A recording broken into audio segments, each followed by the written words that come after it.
అవకాశవాదం అనేది ఒక్కోసారి ఒక్కో రూపంలోకి మారుతూ ఉంటుంది.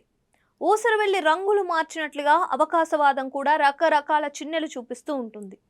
ఇప్పుడు జగన్మోహన్ రెడ్డి ప్రభుత్వ కాలంలో డిప్యూటీ ముఖ్యమంత్రిగా పనిచేసిన ఆళ్ల కాళీకృష్ణ శ్రీనివాస్ వ్యవహారం కూడా ఈ విషయాన్నే నిరూపిస్తోంది.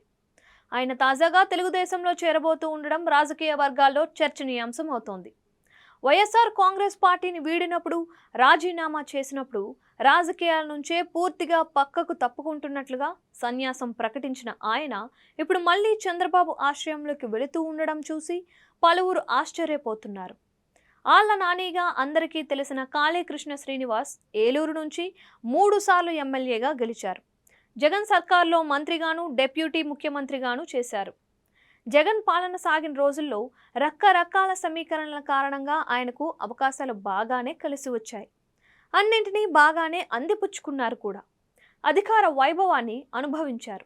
తీరా ఎన్నికల్లో వైఎస్ఆర్ కాంగ్రెస్ పార్టీ ఓడిపోయిన తరువాత ఒక్కసారిగా పార్టీని వదిలి వెళ్ళిపోయిన అనేక మంది ఆశావాదుల్లో తాను కూడా ఒకడిగా కాళీకృష్ణ కూడా ముద్రపడ్డారు.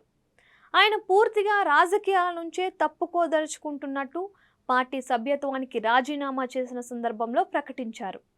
పార్టీని వీడిపోయినప్పటికీ ఆయన మీద నిన్నటిదాకా వైసీపీ వర్గాల్లో కొంత సానుభూతి ఉండేది.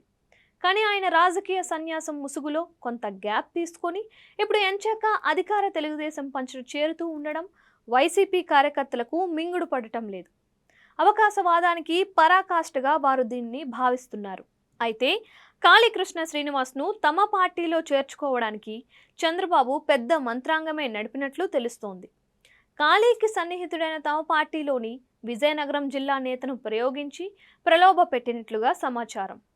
ఆళ్ల నాని తమ పార్టీలో ఉంటే ముందు ముందు జగన్ పాలన కాలంలో జరిగిన నిర్ణయాల గురించి, అప్పటి మంత్రి హోదాలో జగన్ మీద ఇంకా ఎక్కువ విమర్శలు చేయించవచ్చునని ప్లాన్ చేస్తున్నట్లు సమాచారం.